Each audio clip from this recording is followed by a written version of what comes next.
It's Chainsawman time! Hello, welcome to another figure review. Today we're going to have a look at the figma number 589 from Chainsawman. It's Pawā! She is a fiend working alongside the main character Denji against different enemies, and is one of the most beloved characters from the franchise. Seriously, a lot of people were asking me, a lot of you guys were asking me, once I reviewed Denji himself, if I was going to have a look at Pawā. Back then I'd say no, but luckily enough, the good small European store recently had a sale on the character, and I picked up for like, what was it, 30 bucks? So I was like, that's a deal, I cannot let that slide, so let's have a look at Pawā. Size of Pawā! She stands at about 15 centimeters to the top of the head. If you're gonna add the horns, it's 15 and a half. For your inches, we are going up to a little over 6 inches again with the horns. 6 to the head and 6.1 to the horns. Size comparisons. Here's Jolter, the Ice Age figure art Son Goku, Figma Denji from Chainsaw Man, Figma Saber, and Darkseid. Overall look and detail. Now I gotta be honest here, which is surprising to me. I originally did not pick up this figure because I thought, well, the design is kind of bland. But there's a charm to it. Obviously she has the regular uniform on with just the black pants and the shirt, but not all the way tucked in, hanging out to one side and also in the back. Still hanging out to the other side. And then you have the long blue jacket, the tie around it, but I love the face guard. The crazy eyes where there's a lot going on, sharp kind of shark teeth, and somewhat messy hair going all over the place. Also in the back we have some joints in there, and we have the sharp horns, which are super duper glossy. I love the red on it, really like a blood red. Really nail it with that. So already she looks a lot more interesting than Denji as a figure.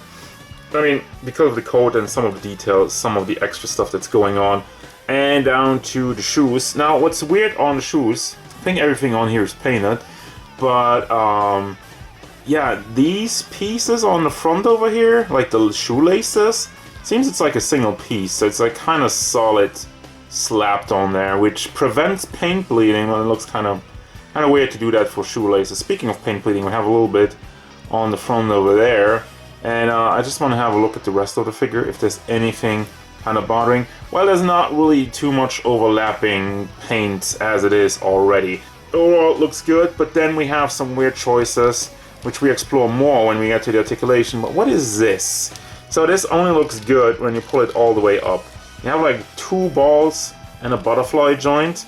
Bro, that's like a classic case of over-engineering to achieve not really that much. Also, we have these cuts in the shirt, which looks kind of crappy, but I know why they did that. So you have the joint in the back, so the soft plastic kind of gets out of the way.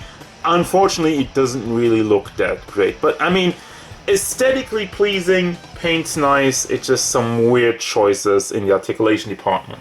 Which is the next thing I want to have a look at. First and foremost, let's look at the head. It's like the standard Figma stuff. You have a ball hinge, and then you have another ball pack in the back of the head. So you can move it side to side, and you can bring it all the way around without any issue. And I guess the forward and backward movement is okay. Although the ball joint seems to be rotated somewhat to the side. Let me see if I can adjust that back in the front.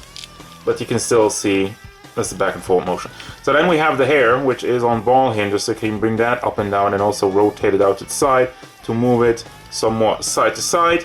And then we add to the busy shoulder joint. So I don't really like this because it takes a lot of fidgeting around, and I hate joints that you just don't really get, that don't really do anything unless you get them in the perfect position. So you do have the ball in there, so you can rotate it on there, but then you have the ball hinge, which then moves around and then maybe depositions, and you off to an awful start. But you also have like the swivel, kind of functions as a bicep swivel. But overall, you can obviously bring it all the way up if you get it into like a good position, and you can get it all the way down, and you do have the butterfly joint to bring it forward, and it's still kind of blocked by the jacket. So the butterfly joint, I mean, Yeah, I kind of get the idea that they fidgeted around so much with the shoulders and the elbow joints because of the hammer, but I don't even think like this unlocks a lot more.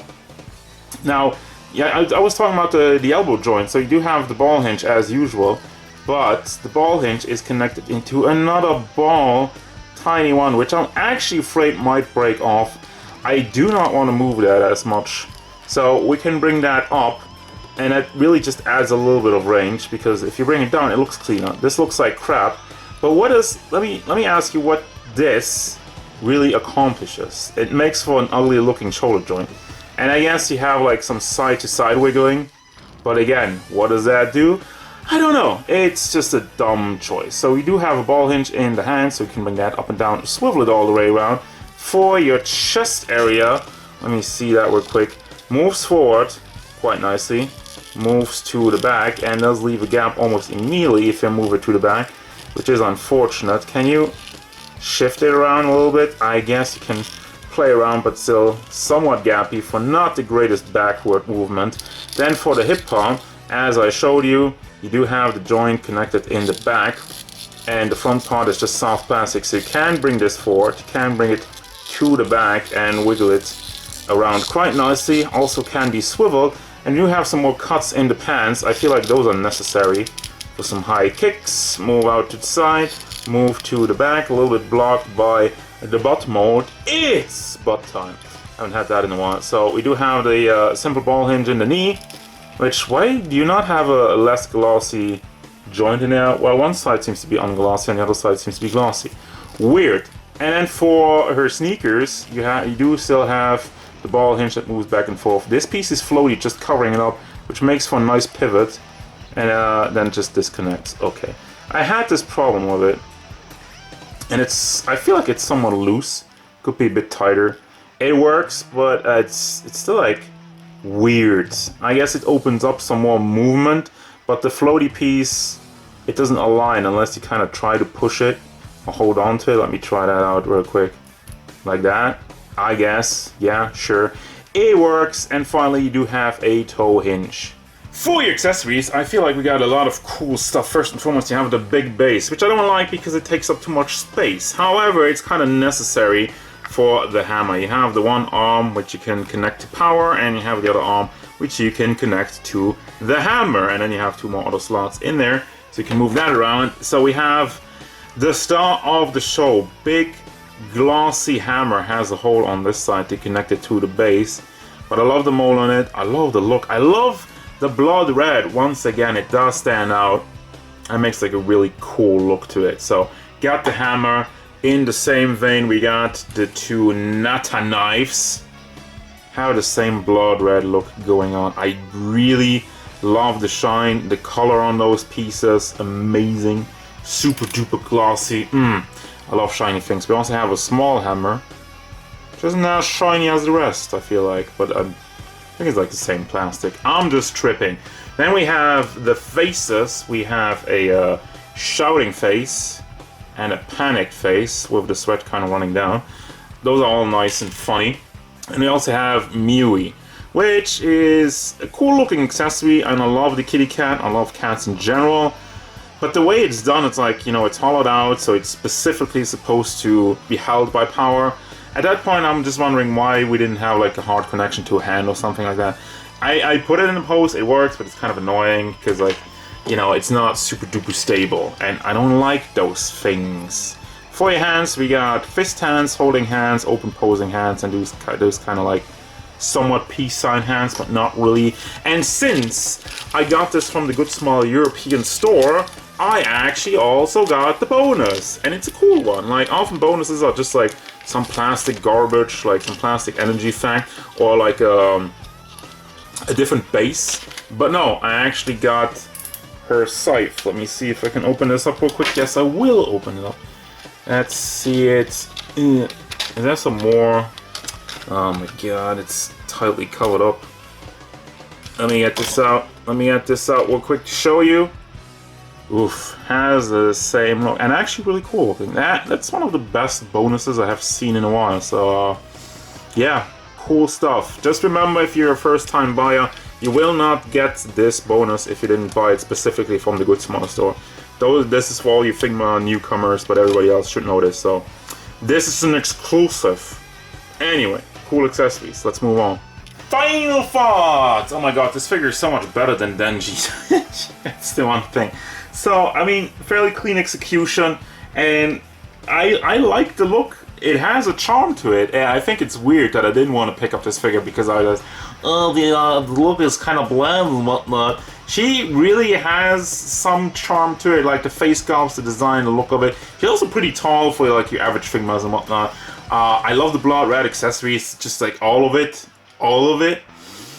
And paint and molds are good, but the one point that is like is the over-engineering of the shoulders, the over-engineering of the elbows. Well, with the elbows, it doesn't really, you know, it's not that big of a deal.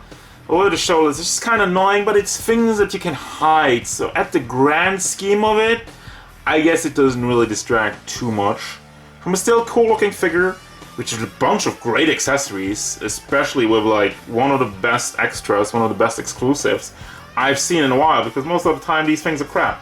I'm gonna recommend Pawā, because Pawā is a way better figure than Denji.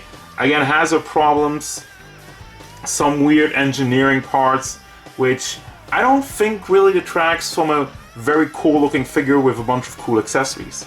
And that's gonna do it, guys. Recommend it. As usual, thank you very much for watching. Don't forget, if you enjoyed this review, hit it up with a like and subscribe to the channel so you can stay tuned for more figure reviews, card game stuff, and whatever. Figma Pawā. What?